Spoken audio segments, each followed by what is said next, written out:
नमस्कार दोस्तों, welcome back to my channel friends. मैं आप सबका अपने चैनल स्टॉक्स फॉर लाइफ पे बहुत स्वागत करता हूं। Welcome to STFL family.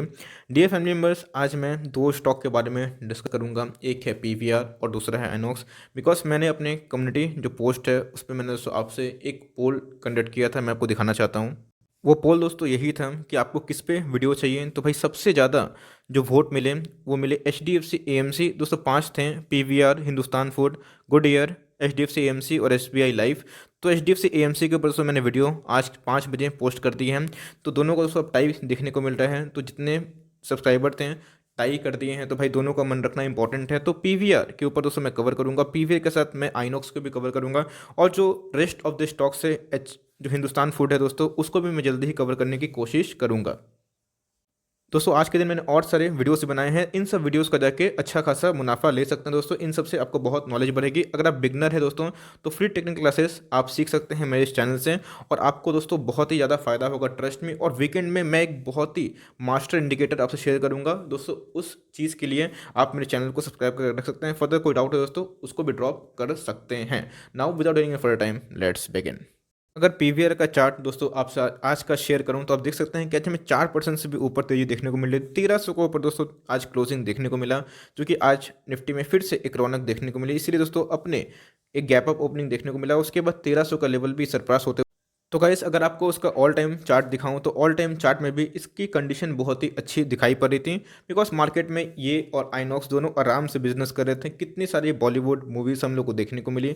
उसके बाद दोस्तों एक अपट्रेंड वाला स्टॉक था, और कैसे अपने इन्वेस्टर्स के पैसे को अच्छा खासा बनाए। एक दोस्तों ट्रेंड लाइन को अगर ड्रॉ करो तो उसी ट्रेंड लाइन पे ही एक डिप खाते खाते अप ट्रेंड का ही जर्नी कर रहा था। लेकिन उसके बाद आ गया कोरोना, और अपने ऑल टाइम पीक से फ्रेंड्स कितना गिर गया था, 700 के लेवल तक ये स्टॉक गिर के आ चुका था। और उसके बाद अभी रिकवरी हम लोग को देखने को मिली। लेकिन ये स्टॉक कब पूरा रिकवर होगा?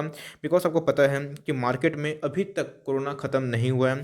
कोरोना फ्रेंड्स फिर से म्यूटेट हो चुका है, और कोविड-19 आपको पता ही है, कोरोना वायरस। उसके बाद हमें कोविड 2021 भी देखने को मिल सकता है। एनीवेज तो चूंकि एक कोविड की वजह से फिर से स्टॉक गिरा।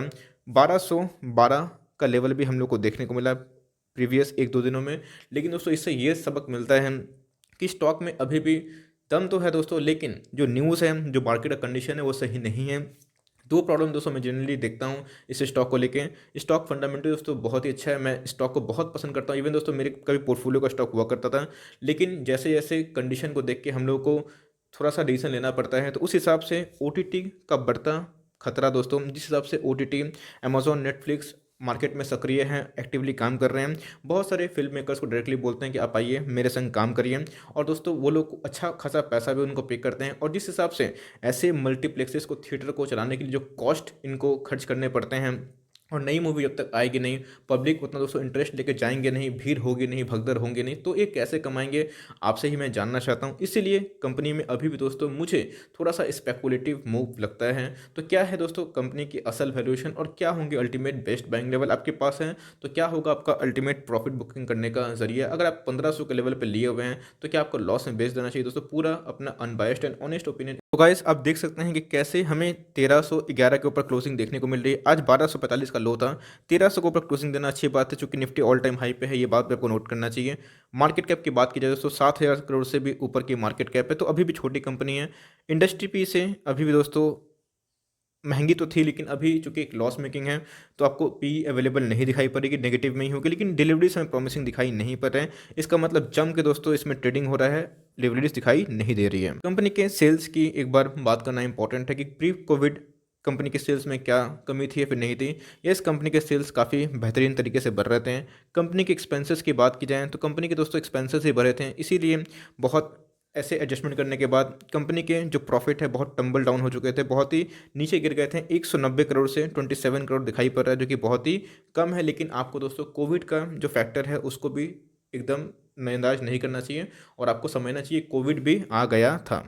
तो कंपनी दोस्तों एक समय बहुत ही बड़ा मार्केट कैप, इवन 10,000 करोड़ से भी कंपनी बड़ी मार्केट कैप की हो चुकी थी। लेकिन कोविड के बाद दोस्तों कंपनी बहुत ही चोट खाई, लेकिन कंपनी के reserve surplus time to time बढ़ रहे हैं, जो कि एक अच्छी वाली बात दिखाई दे रही है। तो कंपनी के 2019 से 2020 में अगर हमें आरओई देखना है, रिटर्न ऑन इक्विटी, जो मैं आपको सिखाता हूँ, तो हमें उतनी प्रॉमिसिंग दिखाई नहीं पड़ रहे हैं। करंट रेशियो दोस्तों वो भी ठीक ठाक दिखाई नहीं दे रहे हैं, 1 से ऊपर होना चाहिए। इसका मतलब कंपनी पे लायबिलिटीज़ बहुत ज़्यादा है, इनके एसेट्स बहुत ही कम है। और डेट दोस्तों कंपनी ने पहले से कम तो किए हैं, लेकिन अभी भी कंपनी के ऊपर अच्छा खासा भारी भरकम डेट है।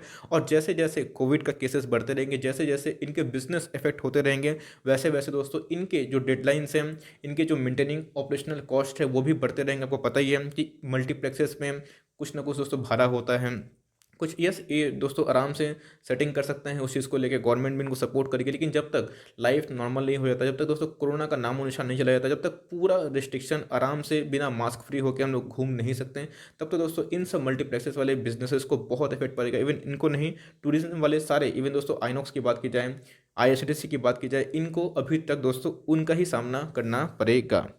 लेकिन कोविड आने के पहले कंपनी अच्छा परफॉर्म कर रही थी, इसलिए फ्रेंड्स कंपनी के रेवेन्यू बहुत तेज़ी से बढ़ रहे थे, इसलिए कंपनी की जो शेयर प्राइस है वही बढ़ते हुए देखने को मिले। दोस्तों मैं हमेशा बोलता हूँ कि स्पेकुलेटिव मूव आपको नहीं करना चाहिए। कंपनी के सेल्स बढ़ेंगे, कंपनी के प्रॉफिट बढ़ेंगे, तो कंपनी आराम से दोस्तों जो रेवेन्यू है, प्रॉफिट है, उसको अगर जनरेट करेगी तो आराम से मार्केट में शेयर प्राइस भी बढ़ेंगे। लेकिन अगर कंपनी ही कोलैप्स हो जाएगी, फंडामेंटल्स खराब हो जाएंगे, तो कंपनी दोस्तों सर्वाइव नहीं कर पाएगी। यस, ये टेम्प्रोरी है, लेकिन दोस्तों टेम्प्रोरी में भी आपको समझना चाहिए कि ये टेम्प्रोरी है, लेकिन क्या ओटीटी का खतरा टेम्प्रोरी है? क्या इनके जो बिजनेस है पहले से चल पाएंगे? ये सबसे बड़ा इंपॉर्टेंट बात है। लेकिन उससे पहले कंपनी ने दोस्तों क्या परफॉर्मेंस दिया, क्या रिटर्न दिया, एक दिन में देख सकते हैं, एक महीना में, 3 महीना में ग्रीन है, लेकिन दोस्तों 5 साल में भी अच्छा खासा रिटर्न दिया, लेकिन 3 सालों में अपने इन्वेस्टर्स के पैसे को डाउन साइड किए हैं। क्या करेंगे दोस्तों? आपको पता है कि कंडीशन इनके हाथ में नहीं थे। ओके दोस्तों, तो शेयर होल्डिंग जो मैनेजमेंट है वो दिखा के मैं चीज़ को एक समराइज करने की कोशिश करूंगा। आपको पता है कि एफ और डी अच्छा खासा स्टेक लेके रखे थे, लेकिन कैसे मार्च, जून और सितंबर में देख सकते हैं कैसे दोस्तों डीलर का पार्टिसिपेंट बढ़ रहा है। जहां डीलर का पार्टिसिपेंट बढ़ता है दोस्तों, वहां पे स्टॉक के लिए उल्टी गिनती शुरू हो जाती है। एफ आई मार्केट के मेन प्लेयर हैं, और बहुत से दोस्तों स्पेकुलेटिव जनरली करते नहीं हैं। बात की जाए, वो लोग स्पेकुलेटिव मूव से एकदम दूर रहते हैं और लॉन्ग टर्म इन्वेस्टमेंट करते हैं। तो आपको पता होना चाहिए कि अभी तक रिटेलर हमेशा हिस्सा ले रहे हैं, डिलीवरीज हमें उतनी अच्छी प्रॉमिसिंग दिखाई नहीं पड़ रही है, इसमें भी दोस्तों और आइनॉक्स में भी। तो जब तक अगर आपको लगता है कि बहुत जल्दी मूवीज़ खुल जाएंगे और आपको 3-5 साल का निवेश करना है, तो आप ले सकते हैं दोस्तों। बात की जाए, अगर एक डिप आता है 1300 के नीचे, 1250, 1212, ये दोस्तों मेरे एक सब्सक्राइबर है, कल उन्होंने पूछा था, लेकिन मैं कैसे कमेंट बॉक्स में अपना जो फीलिंग है, अपना जो दोस्तों स्टडी है शेयर कर पाऊँ, इसलिए कमेंट बॉक्स में मैं जनरली यस, हाँ, नो में रिप्लाई कर देता हूँ। लेकिन दोस्तों एक वीडियो में मैं अपना अनबायस्ड और ऑनेस्ट ओपिनियन रखने की कोशिश भी करता हूँ। तो यस, स्टॉक बुरा नहीं है, लेकिन जो कंपनी को मद्देनज़र रखूँ तो यस, हमें अभी भी दोस्तों डाउनसाइड देखने को मिल रहे हैं, क्योंकि खतरा जो है टला नहीं है। ओटीटी का बढ़ता प्लेटफॉर्म दोस्तों, यही मुझे सबसे बड़ा खतरा लग रहा है। अगर एक बार कोरोना चला भी जाएगा, लेकिन जो हैबिट्स लोगों के अंदर आ चुके हैं, इतने सारे मूवीज़ पहले दिन ही दोस्तों रिलीज़ हो जा रही है। यस, अब आप तर्क देंगे कि बहुत ऐसे हैं, इवन मैं भी हूँ, कि जाके मूवीज़ देखना पसंद करता हूँ, लेकिन दोस्तों एंटी बॉलीवुड सेंटिमेंट, और मैंने बोला कि कोई छोटी मोटी पावर नहीं है। अमेज़ॉन प्राइम, नेटफ्लिक्स, बड़े बड़े दोस्तों बिजनेसेस हैं, तो इनको अगर सर्वाइव कर लेते हैं तो ही दोस्तों आप बेट खेलिए लॉन्ग टर्म का।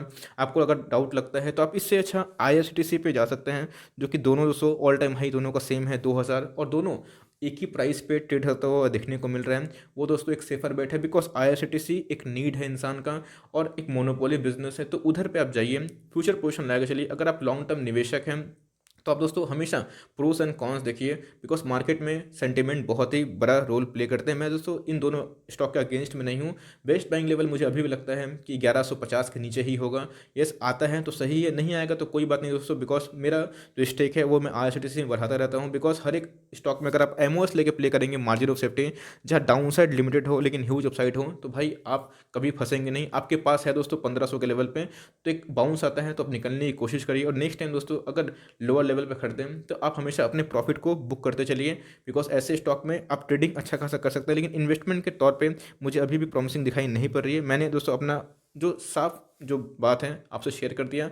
स्टॉक का दुश्मन मैं नहीं हूँ, लेकिन जब तक पूरे फंडामेंटल्स ठीक नहीं होते हैं, जब तक दोस्तों मैं देखता नहीं हूँ कि इनके परफॉर्मेंस बेटर हो रहे हैं, बिकॉज स्पेकुलेशन से आपका दोस्तों रिटर्न ऑन इन्वेस्टमेंट बढ़ जाता है, लेकिन आपकी ये कन्विक्शन नहीं रहती कंपनी आगे टिक पाएगी या फिर नहीं। आई होप दोस्तों मैंने अपना पक्ष आपसे क्लियर कर दिया। आई होप दोस्तों इस वीडियो को सुन के आपका बहुत ही जो पिक्चर है क्लियर हो गया। अगर दोस्तों हेल्प हुआ इस वीडियो को सुन के तो लाइक जरूर करिएगा, चैनल फर्स्ट टाइम सब्सक्राइब कर सकते हैं। फर्दर कोई डाउट है प्लीज ड्रॉप इट आउट। कोई स्टॉक का रिव्यू चाहिए उसका नाम भी जरूर ड्रॉप करें। Would love to make a video on demand. तो गाइस मिलते हैं जल्दी ही, तब तक के लिए bye. Thanks for listening friends, God bless you all.